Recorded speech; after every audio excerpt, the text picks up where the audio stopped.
Do you think that they differ from each other? You cannot compare Novosibirsk to Moscow, to St. Petersburg, to Kazan. Be the best place to go to visit bars. Service does not mean that people should be like, I don't know, like butlers and I should be crawling on the floor, to lick your feet. You will be able to find out what ingredients do I want for the cocktail just looking at me. I am always the octopus, yeah? Would you share at least one recipe of a great mocktail? Shake it. You can imagine, because you can get drunk at home. So the bars makes us happier.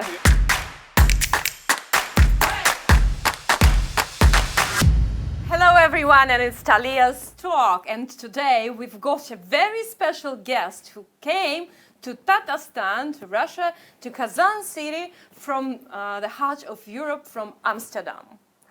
Today we've got a very big event that is devoted to bars.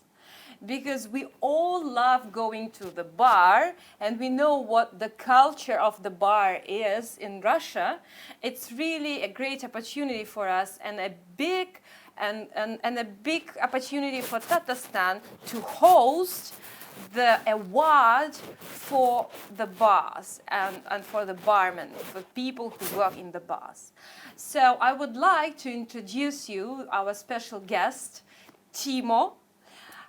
Who actually has a great experience in this very sector and in this very industry. He is the owner of the bar himself.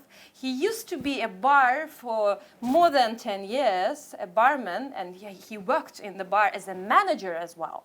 And for the whole his entire career, for today, he actually prepared himself more than 600,000 cocktails. Can you imagine that? 600,000 cocktails. That's really great. So hello Timo and welcome to Tatarstan. Thank you so much. Thanks for having me. Okay, and my first question to you, I know that you have been to Russia many times, about like 9 times, is that right? Yeah, that's correct. Okay, so is that your first visit to Tatarstan? No, it's my second time in here in Kazan, and actually the first time I was in Russia, I did a whole tour of different cities, and I remember very clearly my first visit to Kazan because it was like such an impressive cultural thing to me. What year was that? Well, actually, that must have been, I think, about 10 years ago. I think it was. It was on one of my first visits. So it was, and I was just amazed by the beauty of the culture here. But not just that, the cuisine. A melting pot really, and that's where I like to come from Amsterdam as well. We're a big melting pot of different ideas. And you see that here as well, and I love that, and I think it's unique in its place. And I came back definitely with this as the top city of my visit. All right, when you visit the Russia's different cities in our country, do you think that they differ from each other? Really? So much, yes, absolutely. Of course, like you have your similarities, but I always say that when people talk about Russia, when I'm back in Amsterdam, people say like, oh yeah, I've been to Russia. It's like, but where in Russia have you been? Because I think if you only visited like Moscow once, I don't think you have a clear understanding of the wideness of cultural differences. Right. I think it really opens your mind to have been to, I don't know, like the Novosibirsk. You cannot compare Novosibirsk to Moscow, to St. Petersburg, to Kazan. And I think you need to have a deeper understanding of before you think that you know a country. Let's put it this way. Right. For the last 10 years, when you have visited Kazan city for the first time, and now, can you compare? Something changed or? Well, yeah. I arrived last night. It's been a 30-hour transition to come here. But yes, already I can tell that there's a lot of movement. It's become, I would say, much more international. Here we are talking, in English, for instance. And I think that there's a lot of movement already to see that it's become more. I think Kazan is while keeping its cultural heritage, identities, it's moving quite rapidly into modernization, and you can tell that there's really a thirst for development, and it feels like a nice combination of fastness but also relaxation. It's a place I also think that people like to enjoy themselves. So it's really nice. But I think it's moving very rapidly while keeping in line with its identity. Right, let's go to the theme of the bars, exactly.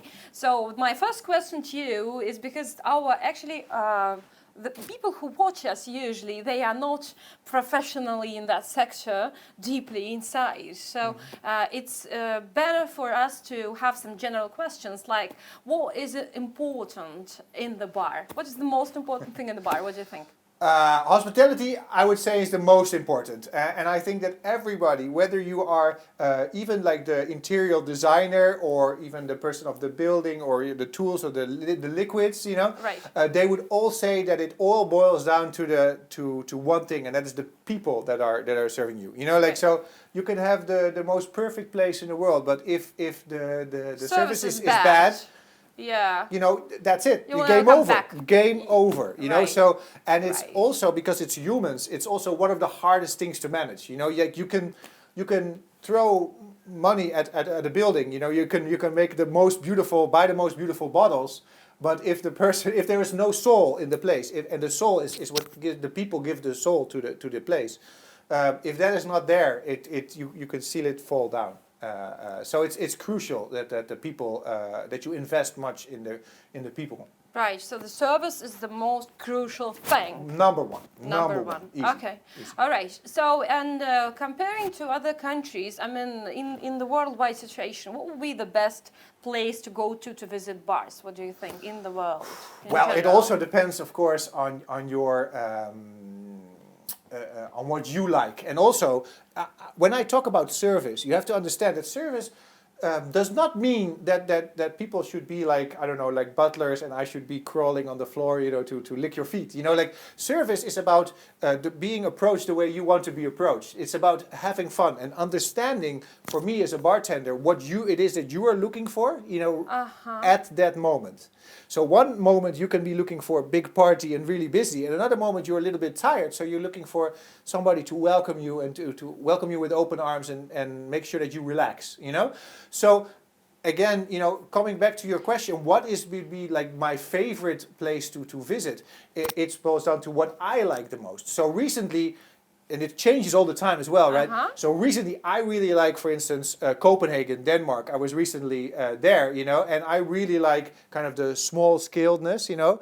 But so this is, and I see a lot of new development, and it's going really rapidly. So this is something that I see that it's going really fast. However, if you would ask, you know, a few years ago in one of the main conventions, what is the country that is pushing the limits the furthest and the fast? Right. Everybody was saying Russia. So Really? if you look Okay. Well, at that's great. speed of catching up, you know, like Yeah. speed of development, Russia is on everybody's lips right now. You know, like, because you see that there is like this big, well, Russia is very big, so you see this big, about turning its attention to the bar industry, you know, where it hasn't always looked at the bar development, but now it's turning its attention to it, and so it can move really quickly once it goes into that mode of doing new developments.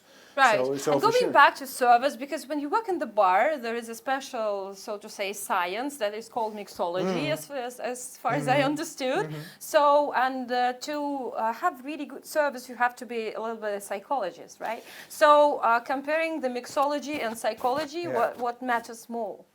Well, you know, like, I always compare myself. In my bar in Amsterdam, we have this glass in lead, a really big work. And there are, I have a business partner, and we have a shark, and she is the shark because she has a laser-like focus on one person. And I am always the octopus, yeah? Right. So my focus is always everywhere. So when I'm in the bar, I try to do everything at once. And I think bartending is a lot about that. So while I'm talking to you, behind the bar, maybe I'm already thinking about the drink I'm going to make for you. Okay. So you need to do all of those layers at the same time. At the same time, And okay. I'm quite, how you say, yeah, some people would say that I have an attention disorder, you know, you would say, because, and in some ways I don't call it a disorder because it's an advantage, because, you know, you think simultaneously you can do many I'm things. talking to you, but I'm also Thinking. looking at, you know, like that little spot, that table needs a wipe, you know, that person needs a drink. So I think that is an important element. So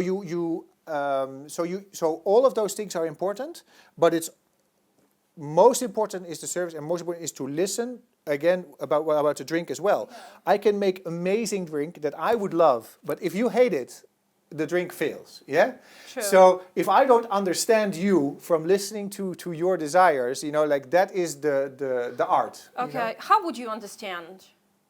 I can. Oh, there's many ways. I can understand it by looking at you. You know, Oh, by really? yes, by your face, by what you communicate to me with your non-verbal. You know, how you. Excuse me, sit you in- will be able to find out what ingredients do I want for the cocktail just looking at me? It's going to Is give that me it? a lot of hints. Yeah, Oh, for really? sure. Because you non-verbal, there's a lot Right, of things. give an you are example. saying. Would you give an example, at least like one Yeah, or two? absolutely. So you know, like, so when somebody Or comes, it's like if it's somebody who is surprising all the time, he would definitely like, let's say, orange in the hotel cocktail inside, or what?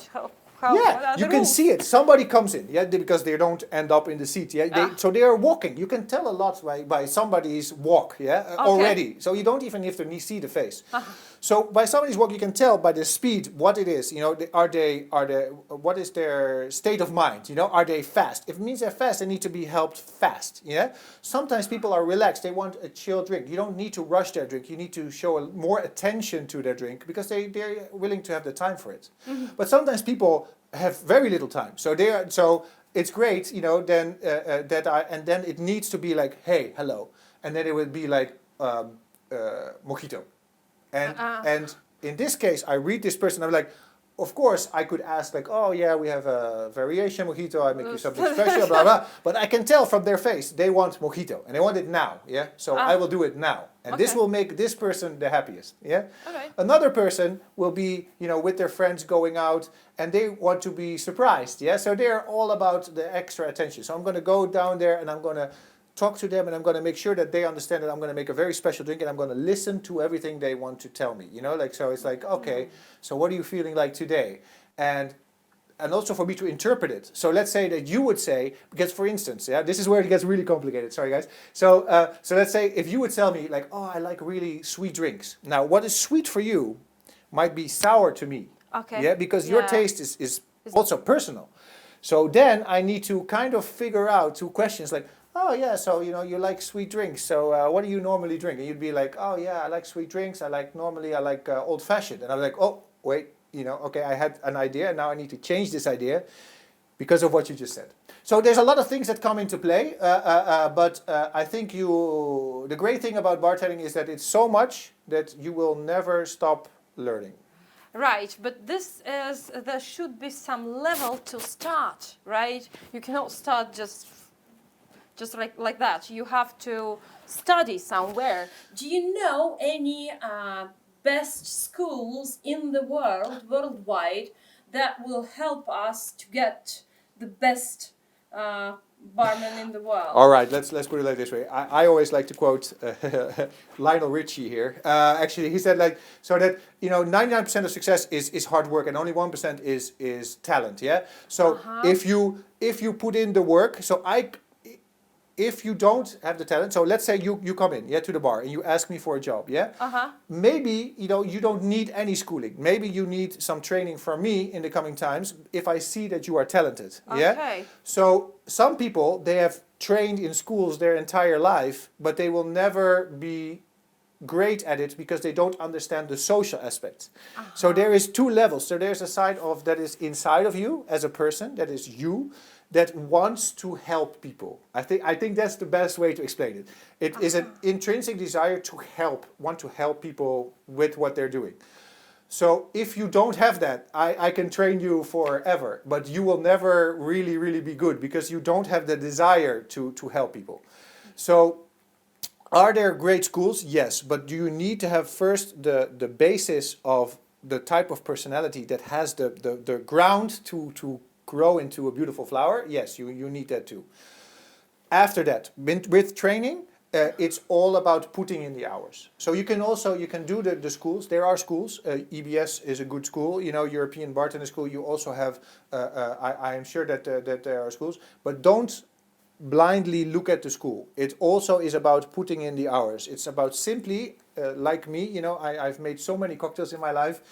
It's about doing something 1,000,000 times, you know, 1,000 times. It's about making the same drink. That makes you better at it, faster at it. If I make it one time in a school, you know, know a little bit, but I will not be really, really, really good at it. You get really good at it by doing it many. And I heard the same thing when you talk about with musicians or some other people, or playing an instrument. There is an element to it that you just need to do it a lot of times. Experience. Training, yeah, experience. Right. So it's not only schooling; it's about talent. And also about experience and a desire to help people. Yeah, and then if you have the talent and you have the loyalty to stay with a bar, I will be more than happy to invest in your training in the bar. And how about international nets of bars? We've got some international nets, like it's a brands that have already been very famous all around the world in many countries. And there is another concept of having the bar that it will be unique and that will maybe have its own identity and so on. Or do you think which model is better? Well, I think both has its advantages. So I'm an owner of 2 bars, so I'm trying to build a network, so to say. But I do believe that there is an element that is about localness as well. So now when we're talking about a concept of a bar, yeah? Yes. So I could say, okay, my bar, Flying Dutchman, it will work everywhere. In Russia, it will not work, because my bar is based about the location that it is at. For me, if I look at maybe opening a bar here in Kazan, I'm going to look at the neighborhood. I'm going to look at what is the people looking for in this neighborhood. Now, can it still be of a chain? Can it still be owned, with a bar that has multiple bars? Yes. But I am not a big believer in kind of like McDonald's style. You make the same, you copy it. Yeah. Because people are in bars, they are too different for that. What people like here, they might not like in Amsterdam, they might not like in Greece. So you need so much to adjust, because also you're talking about local ingredients. So here you have the beautiful, like the sea buckthorn, like you have things like that, unique things that make the place special, you need to incorporate that. You need to use that. That makes the place great. So I think the answer to it is a combination of, yes, you can have a chain because you can have the standards of training, of expertise. But on the other hand, you need to be flexible so that you understand the local market and their desires. So the truth, I think, is in the middle. And you can work with both, but I think ideally in the middle. In the middle, okay. Yeah. I am running an investment agency, and this agency actually attracts private investment into the territory of Tatarstan Republic to our country. So, and some of our watchers, they are from the investment part, exactly, so they are the potential investors. Yeah. So if we can help them somehow to feel the international trends in the bars industry, so let's say if there are some investors that would like to open the bar now in Russia, what would be the trends that they should take care of? So let's say if you are looking, like at I think the trend, well, as I just said, I think using local products is always strong and is even stronger now. So like if you would say like, okay, we are working with local production of farms, and bringing these ingredients live to the table, I think that is very strong. Wild, natural, and exactly. so on. Foraging, I think, can be really strong here. So that you would say like, okay, so these are ingredients that are locally sourced, by ourselves or our team. I think that's very, very strong. Trend. I think that is definitely continuing to grow even stronger and stronger. Because people are more aware also about the environment, so if you can attract local sourced ingredients, I think that's always a plus that you can definitely grow with. Like paper straws? Well, I mean, that's everywhere, obviously. But I think, that is something, that we all have to face. But I think, I think the bars that are looking a little bit further than that, and it's not only about, making sure that there's no plastic or something, but it's also about, just celebrating local culture and tastes, because that will attract the foreign as well. Like for me, just like with beer, if I see a local beer on the menu somewhere, I will order it. I'm not going to order Heineken. I live next to Heineken. It's great. It's fine. But did you try the White Kremlin beer? Like I said, I came in last night. So, but trust me, if I'm going to sit down in a restaurant and they have white crème and beer, I'm going to try it for sure, like above all else, because I want to try it because I'm here. So I think this goes to holds the same for cocktails as well. So if I'm somewhere, I want to try what they have. I don't necessarily have to try what I can have everywhere, you know. So I think it's about celebrating your strength, and I think that is really it's a cross-trend thing. That I think that if you celebrate your uniqueness, you know, like you will always have a step ahead of trying to bring a standard thing, you know, like if you kind of emulate, so if you would have like a great skill in making cocktails, but then you use the local products and the local ideas, you know, in a new way, you know, like then you've got something special going on. And I know for a fact that Russia has several bars that are moving in that direction with great success. And by success I mean that you have success both from the local communities, you know, like so the local people are visiting and becoming famous internationally. How about the size? How big should the bar be? Like, well, I'm a fan of small. It's small, you know, with small you can't really go wrong. You know, like it can be too busy, but okay, you know, then it's really busy every day. How I don't small? mind.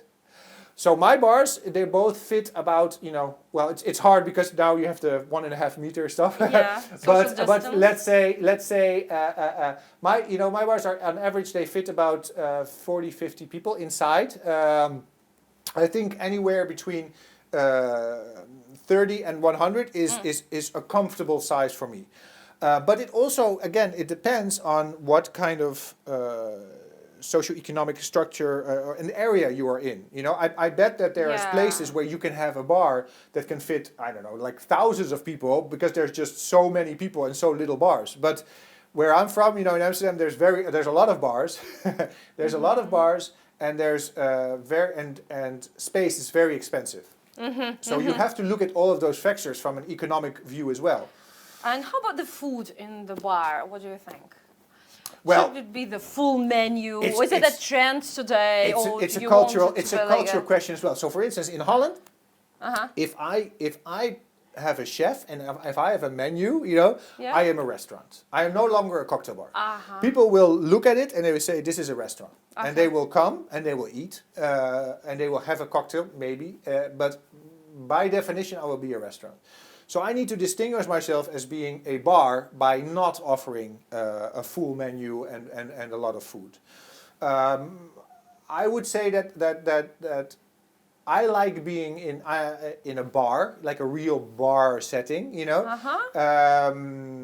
And I think it's just with the snacks or something. Yes, and I think it's difficult, you know, if you try to put on too many hats, you know, if you try to do too many things. It's hard to do all of them very good. You know, you can imagine if I go to a restaurant, I prefer to go to a sushi restaurant instead of going to a restaurant that has pizza, sushi, blah, blah, blah, because so it's impossible that you can do all of those excellent. You know, like it's too difficult to do. So, and I think with the bar as well, I prefer to go to a cocktail bar that does the cocktails very well, and maybe have some simple snacks. And then when I go out for dinner, I go to a place that does sushi very well, you know, that is known for its sushi. So I prefer that because, like I said, because I think it's almost impossible to do everything right in the same level. Because you also have the risk that, let's say you have beautiful cocktail, but then your food is hot dogs. For me, this does not work, unless the hot dogs are really, really, really special, you know, but for me, this does not work. There is a style clash. Yeah, it's not. Yeah, does not compute. You know. There is no clue. Yeah, with the atmosphere and the interior. You know, like so. So I think it just makes it very complicated for yourself to do it well. You can pull it off, but it's just going to be very hard to do it in the right way. Yeah, I would agree. Yeah. And we have the pandemic situation at the moment worldwide, and the coronavirus made it almost impossible for many bars to work in the way that they have had to be closed for sometimes, and then they happened. Some of them who survived, they opened the bars, and they faced lots of difficulties with those social distances, blah blah blah blah. So it's like the COVID brought lots of lots of problems to all of us, Yes, sure. and in different businesses. But in Horeca, in general, that will be one of the most suffering, right? Yes. So, but surprisingly, you somehow opened a new bar in the center of Amsterdam city. Yeah. How did you do that? What was the concept? Why did you do that? Insanity. No, well, of course, we got the keys and we bought the new bar before COVID, obviously. So we got in there, and then it was happening, and we were redeveloping. You know, we were changing the scenery. You know, like just putting the paint and stuff. So okay, but so we could take longer in developing the bar because the bars were closed. Then we could open, but in Holland we could open in the summer 1-2 months, and then we had to close again, which is very frustrating. You know, you open, you're new, so you are not busy, then you close again. It was hard because the government in Holland, they only support a little bit financially bars that already have been open for a minimum of a year. So new bars will not get any support. All right. So we knew we had to get very crafty. So we started doing a lot of stuff. So we started doing a very active web shop. We started shipping cocktails a lot. We started doing our own scented cocktail candles. And actually, we created a business that now is just as big as our 2 bars in revenue. So so now we are more like retailers, you know, like in a way. We are like web shop for cocktails. And So I can order a cocktail, be at yeah. home. We bike the cocktail to you. We do everything. We ship the whole country. We ship most of Europe. We do Zoom cocktail workshops. You know, online cocktail workshop. We do them all the time. But it sounds really strange that me sitting in another country would actually order the cocktail from another country. Yeah. Well, you would be surprised, but because there were so little companies that could do that, and of course with Corona everything was closed. So actually, it worked quite well for us. And also because I said because it's how about the price? Because the logistics between the countries is not so cheap. So my cocktail finally would the price would be like a house. Yeah. Oh, because we hurt a lot on our margins, obviously. But you know, it's a different. You know, talking financially, like. Of course, it's easier for me to take less of a margin if people are not physically inside of the bar. So obviously the cost becomes a lot less. It's only the base ingredients. And when it comes to the production, my bartenders can make it while they are working in the bar. So even the production time, you know, is not costly. So in that way, I can offer it for a very low price, and then of course shipping is you're bound to shipping. But there's ways that, you know, like if you order a lot, you know, like you can get good discounts. So you get there. But of course, you know, we need to sell a lot more cocktails, but we can sell them to countries, you know, instead of a small bar that has 30 people inside, you know, like, so your market is huge, you know, potential market. So that's what we did.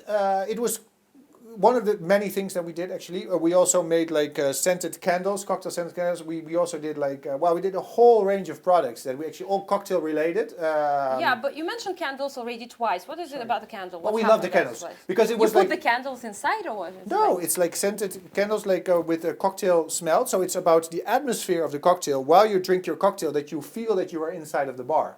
So it's all about the elements. So it's dark and you have candles everywhere? Yeah, well, in your house. You drink it in your house, and you put yourself in a different state of mind that you are in the bar, you know, like or somewhere that you like. You scent the cocktails with candles. Yeah. All right. And well, like I said, like a whole other bunch of stuff. So it's like. And those candles, do they have a special smell? Yes. The smell that coincides with cocktail? Yes. Exactly. Oh, that's really great. Yeah, so we make them ourselves, and in that way we work with with a lot of stuff that we produce. Like for instance, we have cocktail candies that are actually alcoholic. So like really cool. Like you can eat your drink basically. So you're eating like, let's say Collins, you know. This is just one of the stuff that we did. But for us it was about survival, and then it became something bigger, and now it's like a third business next to the 2 bars. Congratulations. Thank you. Yeah, it was a fun ride. For me, it was a lot of ups. Like I really enjoyed the contact with the people. You know, like to so many people, reaching out to so many people with my drinks, and the positive feedback. People saying like, oh, people at home, you know, making social media like, oh, you know, I'm enjoying my drink at home. It feels like I'm in the bar. It's great. The toughest is if you are sending thousands of packages. You can imagine the track and trace and the logistics. Yeah. That is, you know, my job. You know, I am a bartender from trade. I like to make drinks, right? For me, it's not great to look at Excel sheets and fill out addresses, like thousands of addresses, and then if I make one mistake, you know, like the package does not arrive. You know, like so.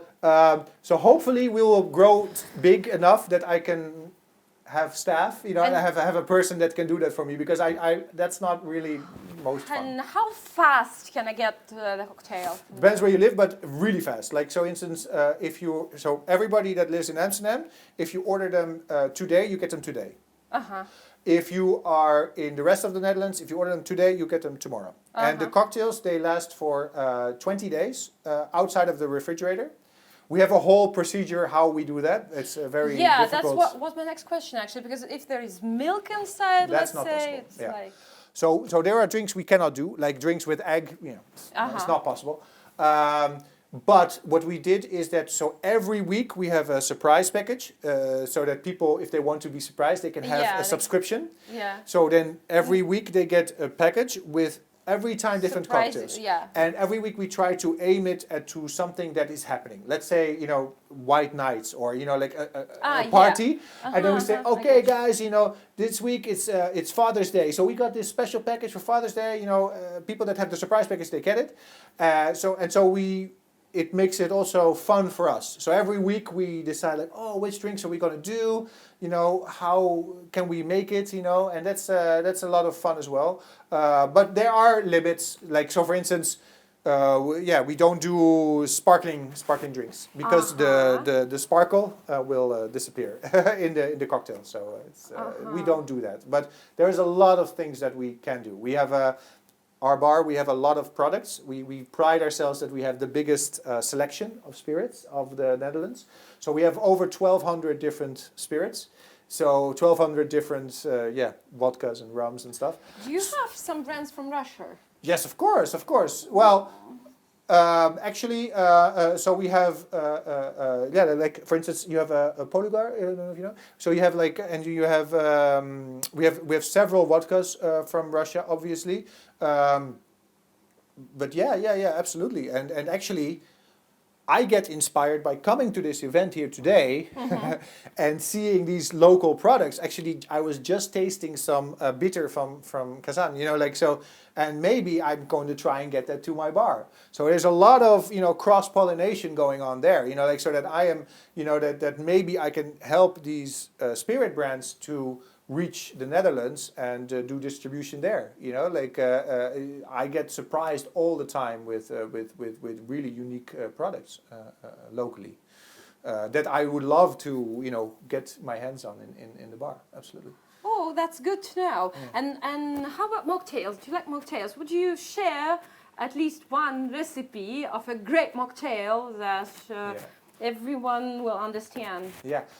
Yeah, actually, I wrote a book on non-alcoholic cocktails for children in 2008, so a long time ago. What's the title of that book? Shake It. Yeah. So can we buy it online? Yeah. Okay. It is there. But so the fun is because children, their mind is very open. Yeah, they love to be creative. So I love to work with children because they do not have borders. They do not. They do not let their imagination limit themselves. So they will make cocktails with peanut butter. You know, like they're not afraid to use certain ingredients. But coming back, one of our favorite cocktails that we are doing right now is actually a combination of that's the coffee and cane. So it's this Fluere dark cane non-alcoholic spirit. So you use a dark non-alcoholic spirit. You use one element of espresso, so one shot of espresso, just cold. You know, you make it cold, and then one element of pineapple syrup. So you just shake it, pour it, you put some espresso beans on top, and you have a little bit like a funky, fruity espresso martini kind of drink. So nowadays, where I used to create cocktails like with children, nowadays my inspiration is more to create cocktails for adults, because I think it's very complicated to make a non-alcoholic cocktail that is that feels adult, that is maybe a bit stronger, maybe a bit more bitter, flavors that are difficult to get in a juice, let's say. And I think coffee in that way is a really handy ingredient because it gives the bitterness, so it kind of pushes, like that bitter element to it. What is your personal attitude to tricks in the bar when you come and the barman is like, woohoo, doing all that kind of things, shaking things and I would say that I respect the craft a lot. I would say that you have to imagine that behind all of that throwing, you need to train a lot, and I mean like 4 or 5 hours a day to make sure that the bottles don't fall. Like how many years? I mean, if you really want them not to fall, years, so it's like an acrobat, So and this is also a little bit circus style. Yes, this is also the way I look at it a little bit. So I think it's a very specific craft, and my wish is that is as long as the drink at the end of the circus, tastes good, then sure, then there is spaces where it's great, and I admire the craft. I couldn't do it. I wouldn't like to do it. As long as there is still service, as long as there is still time for a good drink, then sure, go ahead. But for me to, and I like to, there's a time and a place for those things. Like sometimes I like it. For me, it's not my style. Today? No. Is it? No, it's not popular. But not that it's not popular. I think the public really likes it. It's not that the people don't like it. It's that you have to invest a lot of time and money and people to train them to be able to do this. And not a lot of places are willing to do this. And also it's very risky because, like I said, the bottles go up, but there is a good chance the bottle will fall on the floor and it's broken. You never know. Yeah. So hopefully you have somebody really good that can handle it, but something always breaks. And I think that's quite a scary idea for a bar owner, that, there goes my bottle again. Oh, it breaks, So I think that is difficult. I think it's a difficult thing to master economically, like financially to as a bar owner, I would say. Right. So as a professional, what would be your 3 pieces of advice to the managers of the bars in general? Like to make it efficient, to make it really cool? Okay, so one I would say absolutely is think about the interpersonal play of your team, So what you don't want to have is like lemmings, it's like Smurfs, So you don't want to create the same person in your staff. What you want is people that represent different elements of your visitors.